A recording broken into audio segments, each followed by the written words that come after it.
지난 주간에 수원에 있는 어느 교회에서 저보고 와서 전도 세미나 강의 좀 해달라 그래요. 그래서 내려가서 세미나 강의를 열심히 잘하고 그리고 올라오는데 그런 생각이 들었어요.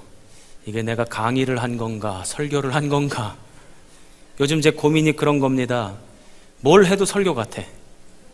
강의를 해도 설교 같고, 인사말 하라 그래서 인사말 해도 설교 같고, 대화를 나눠도 설교 같고, 뭘 해도 설교 같아가지고 요즘 고민입니다. 오늘 강의 같은 설교를 거기서 아멘을 하셔. 오늘 강의 같은 설교를 준비했는데 아마 또 여전히 설교 같을 것 같아요. 설교 같은 강의가 될지 강의 같은 설교가 될지 그건 잘 모르겠지만 하여간 은혜 받으시기 바랍니다. 올해 매달 한 번씩 극동방송 소망의 기도에 출연을 하고 있습니다. 어떤 분이 그런 질문을 합니다. 목사님, 궁금한 게 있는데요. 예, 뭐가 그렇게 궁금하세요? 출연료 얼마나 받아요? 그래서 여러분 얼마 받을까요? 많이 받을까요? 하나도 못 받아요. 출연료라는 것 자체가 없습니다. 그저 섬기는 마음으로 매달 가서 봉사하고 있습니다. 제가 이제 방송 그 스튜디오 안에 들어가서 방송을 하다 보면 제가 앉은 자리 그 앞에 컴퓨터 모니터가 한 대가 있어요. 거기 보면 성도들이 문자로 또 이메일로 기도 제목을 이렇게 올려주는 것 수백 개의 기도 제목이 거기 떠 있습니다. 다 기도는 못하고 이제 그 가운데 몇 가지를 뽑아서 이제 기도를 하게 되는데 그 기도 내용을 보면 참 안타까울 때가 많아요. 특별히 아픈 분들이 그렇게 많을 수가 없어요. 지금 병원에 입원 중입니다. 기도해 주세요. 약 먹고 치료받는 중입니다. 기도해 주세요. 지금 수술 들어갔습니다. 기도해 주세요. 육신의 질병으로 고통을 당하면서 기도해 달라고 요청하시는 분들이 그렇게 많습니다. 그런데 육신의 질병만 있는 것이 아니라 마음에 병이 오고 정신에 병이 오고 심령이 연약한 분들도 그렇게 많아요. 몸만 아픈 게 아니라 마음도 아파요. 정신도 아파요. 그런 분들이 의외로 꽤 많다는 사실을 알게 되었습니다. 마음이 아프고 정신이 병드니까 온전히 사회생활도 못해요. 그런 어려움을 겪고 있는 분들이 너무나 많아서 안타까운 마음을 가지게 되었습니다. 제가 소망의 기도 나가면서 새벽에 기도할 때 기도하는 내용이 달라졌어요. 주여, 오늘도 우리 성도들의 심령에 성령을 부어 주옵소서. 혹여나 마음속에 그늘이 있고 상처가 있고 또는 악한 영에 사로잡혀서 고통을 당하고 있다면, 정신적인 문제로 아파하고 있다면 오늘 이 시간 주님께서 능력을 베푸셔서 고쳐 주옵소서. 주님은 빛이라고 그러셨사오니 빛 대신 주님께서 우리 성도들의 그 어두운 그늘과 그 마음에 들어가셔서 빛을 비춰주실 때 어둠은 자연스럽게 떠나가는 것 아닙니까? 그래서 우리 성도들 가운데에 있는 마음에 아픈 것, 정신적인 질병, 상처난 것 다 떠나가기를 바랍니다. 그렇게 날마다 기도하고 있습니다. 바라기는 오늘 저와 여러분이 이처럼 모여서 함께 예배드리는 이 자리, 우리 성령님께서 강력하게 임재해 주시기를 주님의 이름으로 축원합니다. 그래서 마음속에 있는 우울증, 조울증, 불면증, 성격장애, 정신장애 다 떠나가기를 주님의 이름으로 축원합니다. 오늘 우리가 읽은 성경 본문을 보면 이스라엘의 첫 번째 왕 사울의 이야기가 등장하고 있습니다. 오늘 우리가 읽은 14절 말씀을 보면 이렇게 기록이 되어져 있어요. 악령이 사울왕을 번뇌케 했다는 것입니다. 악령이 사울왕을 사로잡으니까 그 악령으로 말미암아 사울왕이 번뇌하게 되었다. 이 번뇌케 되었다라고 하는 말이 도대체 정확하게 무슨 뜻인가 하고 살펴보니까 두려워서, 무서워서 벌벌벌벌 떨었다는 것입니다. 악한 영에 사로잡힌 사람들의 특징이 무엇인가? 무서워하고 두려워하고 벌벌 떠는 거예요. 반대로 하나님의 영, 성령에 사로잡힌 사람들의 특징이 무엇인지 아십니까? 아무리 태산이 앞에 놓여있다 할지라도 겁먹지 않습니다. 두려워하지 않습니다. 마음속에 담대함이 임합니다. 아무리 거친 풍랑이 있다 할지라도 그 가운데에도 주님 주시는 평강을 누릴 수 있는 거죠. 저는 오늘 이 시간 악령은 떠나가고 주의 영이 우리 모두에게 임하기를 바랍니다. 이처럼 사울왕이 악령으로 인해서 고통을 받게 되는데 그 이유가 너무나도 분명하게 나와 있어요. 여호와 하나님의 영이 떠나고, 하나님의 영이 떠나니까 악한 영이 들어와서 사로잡더라는 것입니다. 여호와의 영이 떠났기 때문에 이처럼 고통을 당했다 하는 것이죠. 어떤 한 사람이 악한 영에 사로잡히면 고통을 받죠. 그런데 그 한 사람만 고통받고 끝나는 게 아니에요. 어떤 한 사람이 악한 영에 사로잡혀서 문제와 어려움을 당하면 그 주변에 있는 사람들도 고통을 당합니다. 가족들도 고통을 당하고, 동료들도 고통을 당하고, 또 친구들도 고통을 당해요. 그래서 어떤 한 사람이 악한 영에 사로잡혀서 그래서 마음의 병이 들고 정신의 병이 들고 나면 가정이 깨지고, 또 직장이 망가지고, 관계가 어그러지는, 그래서 정상적인 삶을 살 수 없는 그런 지경에 놓이게 되는 것입니다. 오늘 우리가 읽지는 않았지만 사무엘상 18장 19장에는 사울왕이 악령에 사로잡혀서 급기야 어느 지경까지 가게 되냐면 사람을 죽이려고까지 했다는 거예요. 말씀을 보니까 다윗을 여러 번 죽이려고 했다는 것입니다. 악한 영의 역사는 너무나도 분명한 것입니다. 요한복음 10장 10절 말씀을 보면 도둑이 오는 것은 도둑질하고 죽이고 멸망시키려는 것 뿐이요. 악한 영 똑같습니다. 우리 속에 있는 생명을 도둑질해 가려고 그래요. 우리 속에 있는 구원을 망가뜨리려고 해요. 그래서 우리의 영혼과 우리의 삶을 다 깨뜨리려고 하는 것이 악한 영의 목적입니다. 그래서 우리가 악한 영에 사로잡히면 모든 것이 다 망가지게 되는 것이죠. 그러면 왜 이렇게 되는 것일까? 왜냐하면 하나님은 우리를 영적인 존재로 만들었기 때문에 그렇습니다. 한번 따라해 보시기 바랍니다. 사람은 영적인 존재입니다. 다시 한번 따라해 보시기 바랍니다. 나는 영적인 존재입니다. 이 육신을 가지고 살아가지만, 그러나 우리는 육신에 속한 존재가 아니라 영적인 존재라는 것입니다. 이것이 다른 피조물들과는 확연한 차이를 보이는 것이죠. 다른 피조물들은 하나님이 육신도 만들고 정신도 주셨어요. 그러나 뭘 안 주셨냐면 영을 안 주셨어요. 그러나 우리 인간을 만드실 때는 영을 주셨다는 것입니다. 하나님께서 당신의 형상을 따라서 우리를 만드시고 지으셨대요. 그러면 하나님의 형상이 무엇입니까? 하나님은 영이시래요. 요한복음 4장 24절 말씀을 보니까 하나님은 영이시니 예배하는 자가 영과 진리로 예배할지니라. 하나님은 영이시라는 거예요. 고린도후서 3장 17절 말씀을 보면 주는 영이시니 주의 영이 계신 곳에는 자유가 있느니라. 주님은 영이시라는 거예요. 그래서 그 영이신 하나님께서 당신의 형상을 따라서 오늘 우리를 영적인 존재로 만드셨다는 것입니다. 이 말씀이 창세기에도 나옵니다. 창세기 2장 7절입니다. 여호와 하나님이 땅의 흙으로 사람을 지으시고 생기를 그 코에 불어넣으시니 사람이 생명이 되니라. 아멘.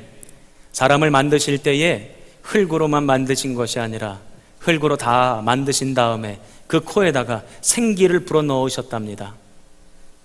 그런데 이 생기라고 하는 말이 히브리어로 하임 니시마트, 무슨 뜻인지 모르시죠? 하나님의 영이라는 뜻이에요. 즉 우리를 흙으로 빚으시고 만드신 다음에 그 코에다가 당신의 영을 불어넣어 주셨다는 것입니다.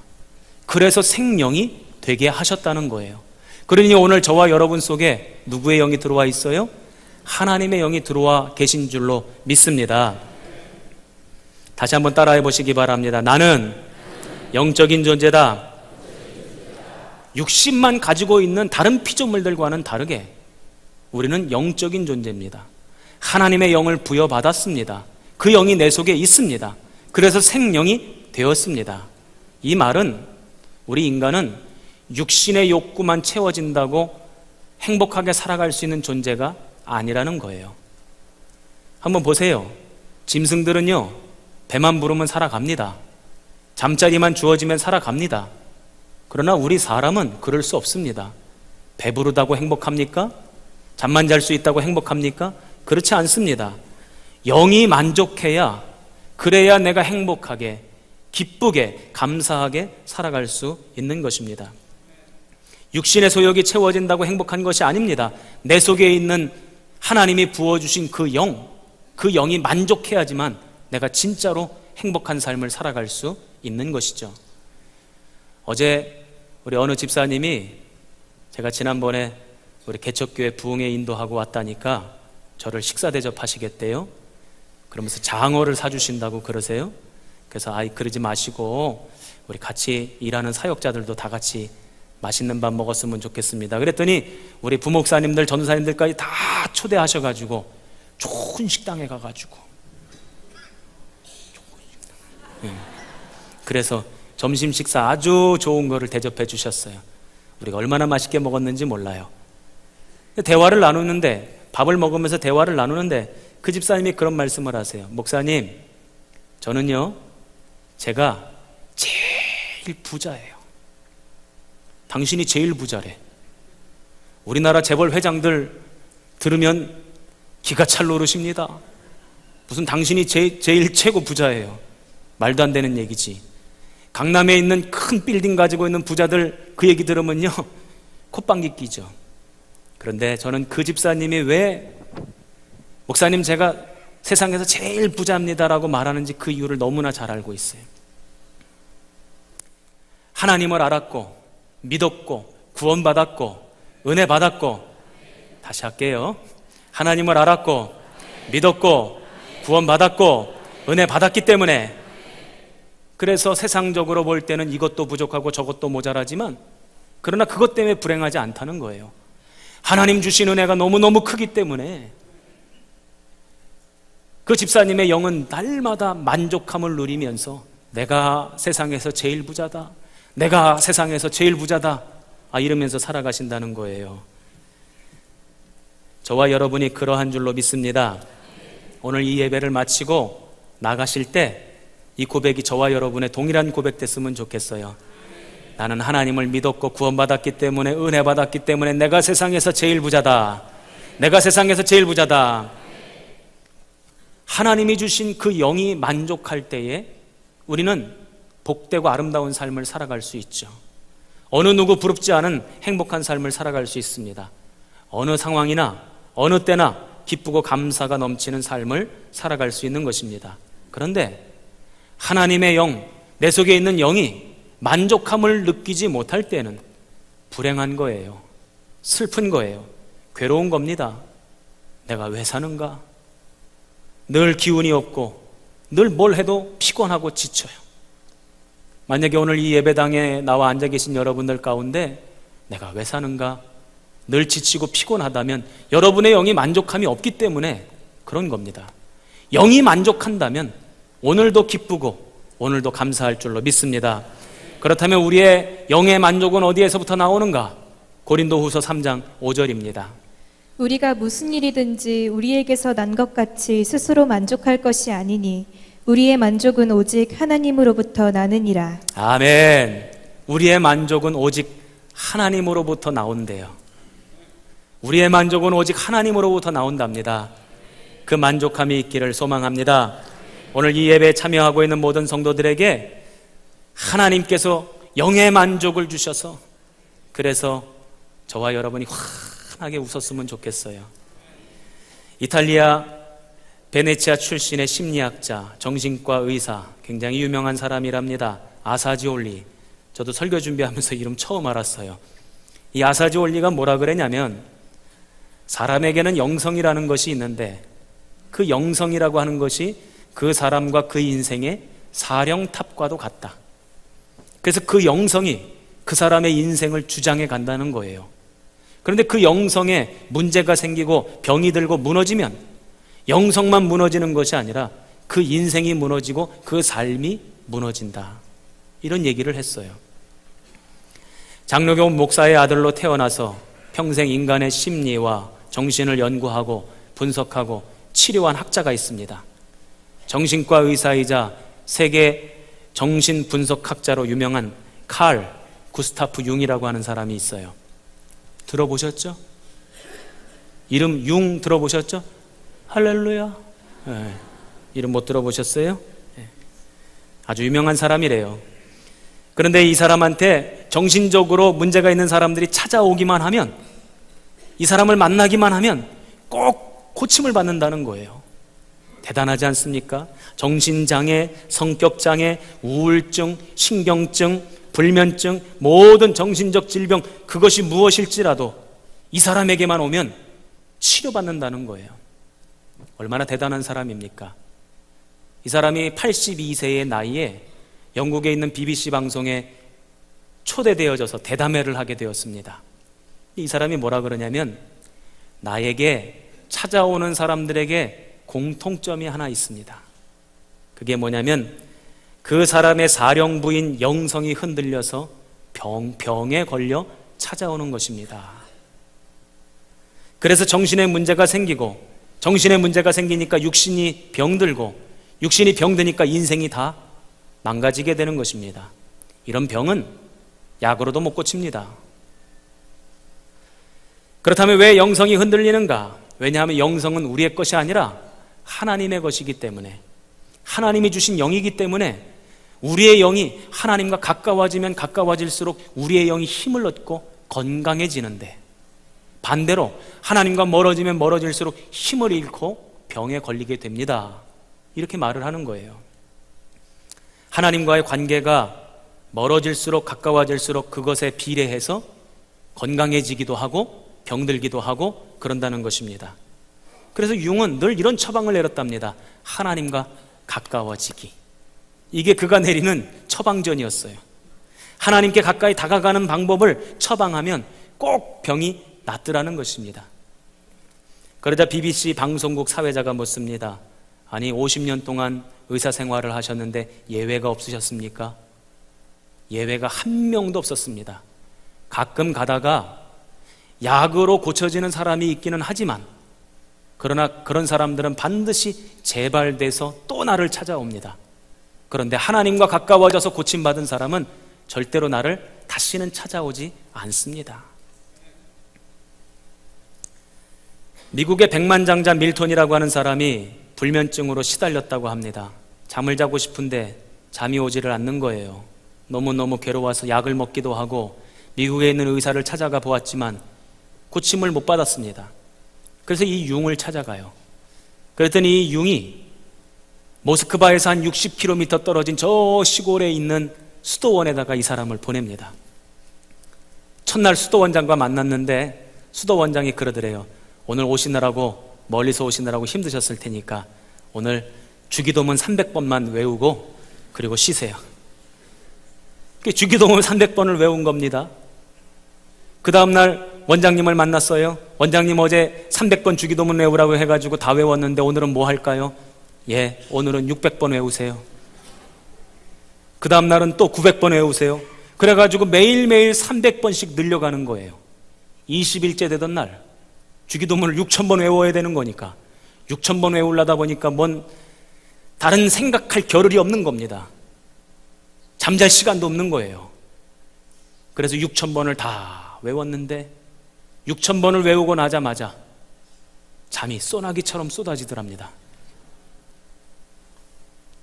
그래서 이 밀턴이 자기의 자서전에서 그때 그 경험 이후에 자신의 영성이 새롭게 태어나고 변화받았음을 고백하고 있습니다. 저와 여러분이 분명히 알아야 될 것이 있어요. 나는 육신의 존재가 아니라 영적인 존재다. 다시 한번 따라해 보시기 바랍니다. 나는 영적인 존재다. 그래서 내 속에 있는 영이 하나님과 가까워지면 가까워질수록 우리의 영이 건강해지고 마음이 건강해지고 정신이 건강해지고 가정이 건강해지고 인생이 건강해지는 것, 그런 역사가 나타나는 거죠. 반대로 우리의 영이 하나님과 멀어지면 멀어질수록 병들고 약해지고 망가지게 되는 것입니다. 지난 주간에 우리 젊은 성도 가정에 신방을 다녀오게 됐어요. 신방 예배를 다 드리고 난 다음에 다과를 나누면서 대화를 나누는데, 이 젊은 부부가 공부를 하기 위해서 외국에 유학을 갔다가 그리고는 사정이 있어서 공부를 다 못 마치고 다시 한국으로 돌아왔어요. 그 얘기를 해주는 겁니다. 유학을 가서 자기들이 거주하는 그 도시에 한인교회가 어디에 있나 하고 찾아봤더니 딱 2군데가 있더래요.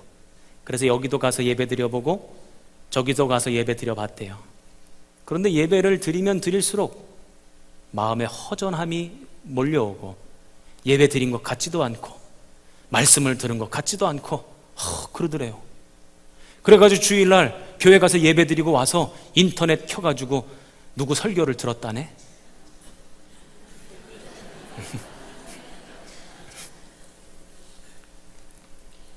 매 주일을 보내면서 그런 생각이 들었대요. 야, 이러다 나 죽겠다. 은혜를 받지 못하고 성령의 충만한 역사를 경험하지 못하니까 자꾸 영이 죽어가는 것을 느끼면서 야, 나 이러다가 죽겠다. 그런 생각이 들었대요. 이제 유학을 다 못 마치고 여러 가지 일이 있어서 일찍 귀국하게 됐는데, 귀국해서 다시 우리 교회 나와서 다시 신앙생활하고 봉사도 하고 있는데, 신방 갔을 때 저한테 그래요. 우리 교회 와가지고 예배 드렸더니 살겠대요. 여러분들도 그러십니까? 오늘 이 예배를 통해서 살게 되는 은혜가 있기를 주님의 이름으로 축원합니다.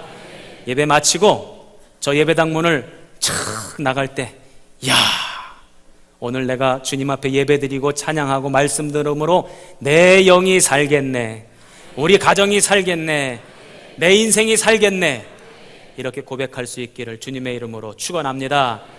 그렇다면 어떻게 악한 영을 몰아내고 우리의 영이 살 수 있을까? 우리의 영이 건강해질 수 있을까?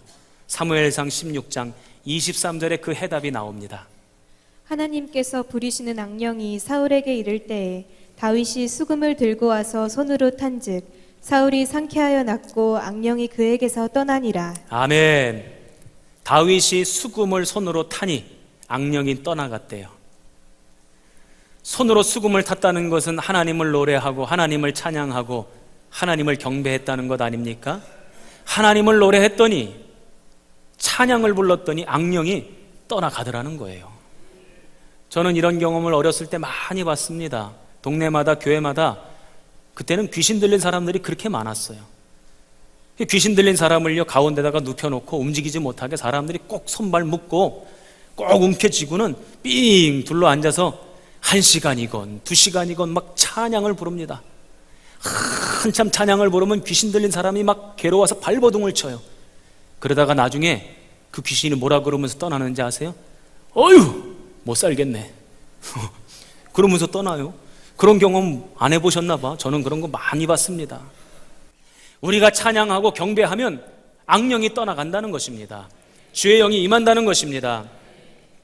우리가 예배의 자리에 서고 앉고 온전한 예배자가 될 때 우리의 영이 하나님을 만나게 되면 자연스럽게 악령은 떠나가고 우리의 영이 건강해질 줄로 믿습니다. 1997년 6월 미국의 잡지 타임즈, 권위 있는 잡지죠. 과학적인 근거가 없으면 기사도 실어주지 않는답니다. 그런데 그 타임즈에 이런 제목의 기사가 실렸어요. 신앙과 치유. 어떤 한 연구를 했는데 그 연구의 내용을 담은 기사입니다. 사람들이 예배를 드림으로 은혜 받고 성령 충만해지고 감동을 받으면 우리 육신에 어떤 변화가 일어나는가, 이걸 연구한 거예요. 그 중에 제일 처음으로 나타나는 변화가 어디에서 나타나냐면 침. 이 침에서 그 변화가 나타난다는 것입니다. 그 어떤 변화가 일어나는가를 연구했대요. 예배드리러 오는 성도들 그 예배당 입구에서 침 뱉으라고 해가지고 침을 다 모읍니다. 그리고는 그거를 배양을 하는 거예요. 그러면 배양하고 난 다음에 현미경으로 들여다보면 사람의 침에도요 세균이 그렇게 많을 수가 없대요. 세균이 막 득실득실득실하다는 거예요.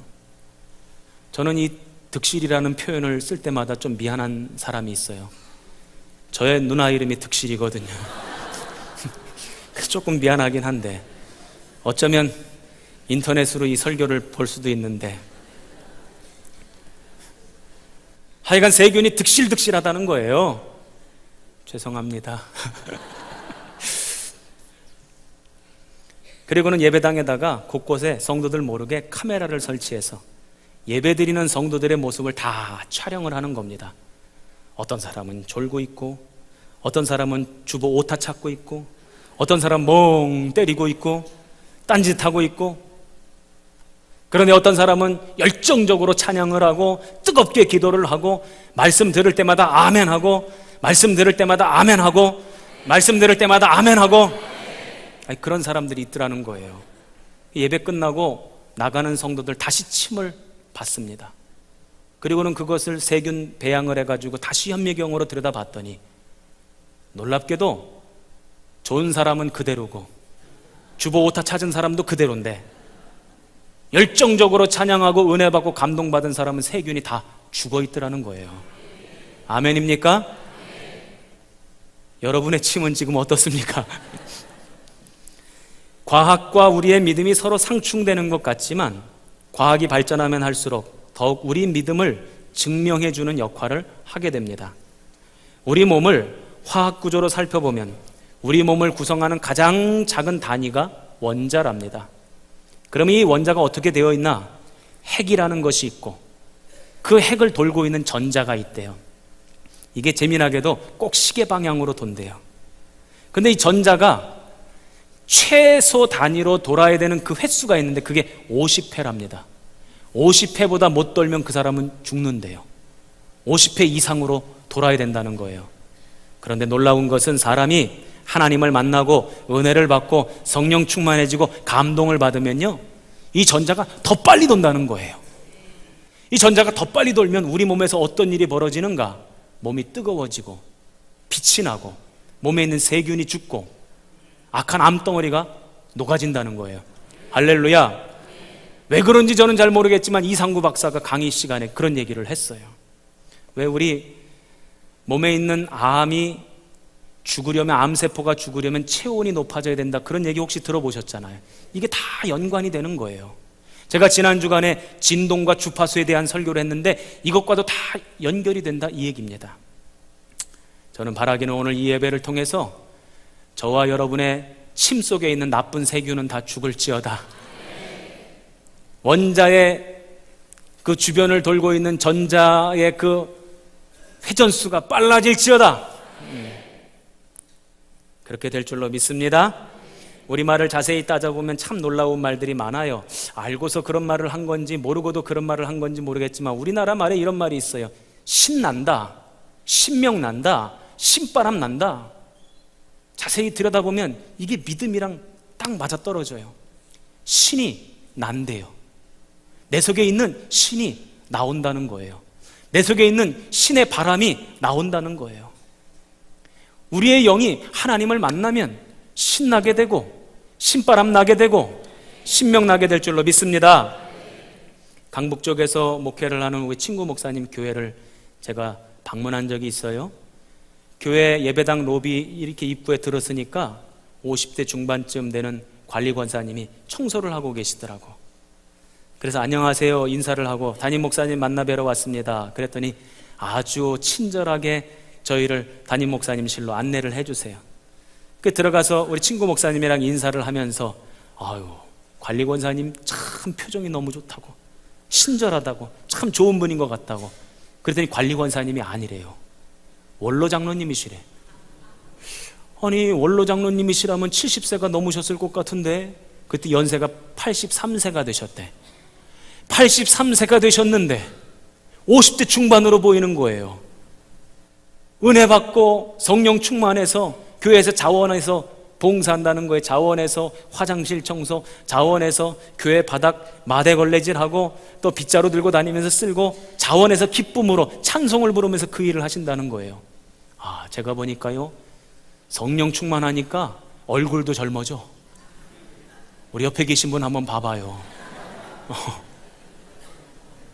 어떻습니까? 성령 받은 사람 같아요? 그런 의미에서 저는 성령 엄청 받지 않았습니까? 사람이 가장 행복할 때가 언젠가 봤더니 육신의 욕구가 채워진다고 행복한 것이 아니에요. 나의 영이 하나님을 만났을 때, 그분으로부터 충만한 은혜를 받았을 때 진짜 행복해지게 되는 줄로 믿습니다. 그래서 사람이요 살아갈 때에 신명나게, 신바람나게, 신나게 그렇게 살아가게 되는 것이죠. 제가 부목사 때 어떤 한 권사님이 계셨습니다. 어릴 때 척추 측만증을 앓으셨어요. 그래서 등이 이렇게 다 굽으셨어요. 교회 앞에 9평짜리 임대주공 아파트에 사시고 동네 돌아다니시면서 폐지를 주워가지고 그거 팔아서 먹고 사시는 분이세요. 참 안쓰럽죠.